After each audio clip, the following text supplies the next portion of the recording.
Hey there, it's Dana Williams, and you're listening to the Weekly Leaders Digest. This is your boost of inspiration and actionable insights to help you lead from your strengths. This month, we're going to dive into actionable insights to help you lead from your strengths. And we're going to help focus on the word purpose and how it drives exceptional leadership. So each week, we're going to explore practical strategies that help you maximize your natural talents and create a lasting impact. Ready to make a difference? Let's dive in. So have you ever noticed how some leaders just seem completely energized by their work while others kind of struggle a little bit and just go through the motions? Well, I've been there. I know what that feels like. And sometimes it's just not fun. But I found a little key for me as a leader and for others, and that's really defining your why and knowing your mission and setting an intention every day. So when you're clear on your why, every decision becomes sharper and every action more meaningful. I don't know if you guys have heard of Robin Arzon. You probably have if you're a big Peloton user. I know my daughter loves her and talks about her all the time. And one of the things I thought about when I thought about Robin and her story is she transformed her from corporate attorney all the way over to a vice president at Peloton. And she's in charge of fitness programming.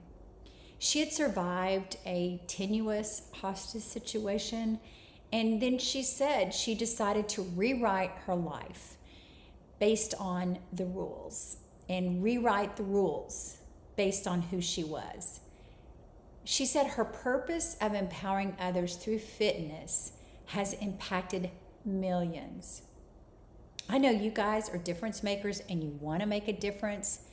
So today we're going to talk about 3 ways you can activate your purpose, and then some quick wins of how you can use your strengths to help you do that. So number 1, I want you to notice your energy. When tasks energize you, they're aligned to your purpose. That's one little kind of red flag you'll know that, oh, there's something going on here. And the way to do that is look back at your calendar over the last couple of weeks. I want you to draw circles around the things that gave you energy, draw squares around the things that drained you. 9 times out of 10, when you were doing something that drained you, you weren't in your natural talents.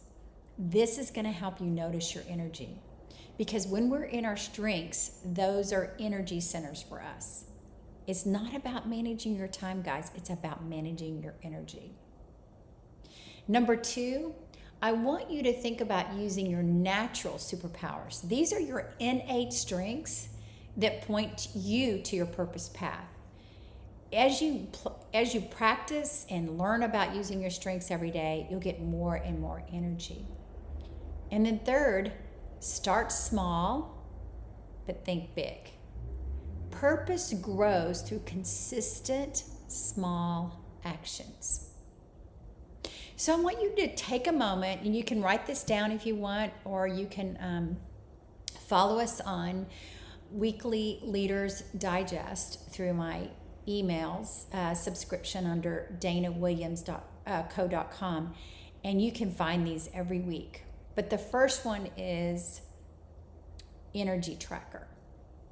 So I want you to think of when you look back at your calendar and look back at the items that gave you energy and the things that did not give you energy.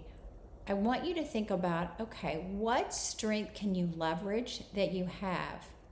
For example, I leverage my strategic thinking talent to look back at my week and spot the patterns and see where was the energy, where was I drained. I know some of you might have input. That's another strength you can use to do that because you'll want to collect all the data. You have got something in your dominant domain of your strengths that can help you track your energy. So number 1, track your energy. Number 2, strength spotlight. Intentionally activate your dominant strength tomorrow.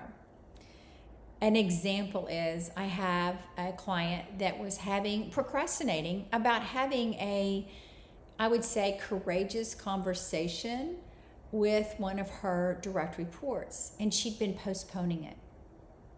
Well, we noticed that she had command, and that is a talent that just has the ability to come into the room and take charge. And her other talents, she also had empathy, were not letting her get this conversation completed. So she started using her command to, along with her other talents, her relationship talents, to help her have a crucial conversation. So she was able to put the purpose in action and use her strength to help her do that. I want you to remember one thing. You're 1 in 34 million based on your top 5 strengths. So if you don't have these strengths I've mentioned, don't worry about it. Look to your dominant domain to help dominate whatever thing you're trying to get done. For example, usually I see a lot of people with high relationship or high strategic or high executing. Influence is usually the lower domain. So don't worry about if you don't have anything in a domain. Go to your most dominant domain and look at your strengths, and then figure out how you can track your energy, create a strength spotlight, and come up with purposeful action. So your turn. What strengths will you use to make an impact this week? Thanks for tuning in to this week's Leaders Digest. If you found value in today's insights, hit that subscribe button and share this episode with a friend who could use a leadership boost. You want to transform your organization through strengths? Let's chat. Book your free discovery call at danawilliamsco.com. And hey, if you're ready to dominate each day and live your unique purpose, check out our Strengths Journal. It's the only Gallup licensed daily planner designed to complement your Clifton Strengths Assessment. Until next week, keep leading from your strengths. Thanks and have a great week.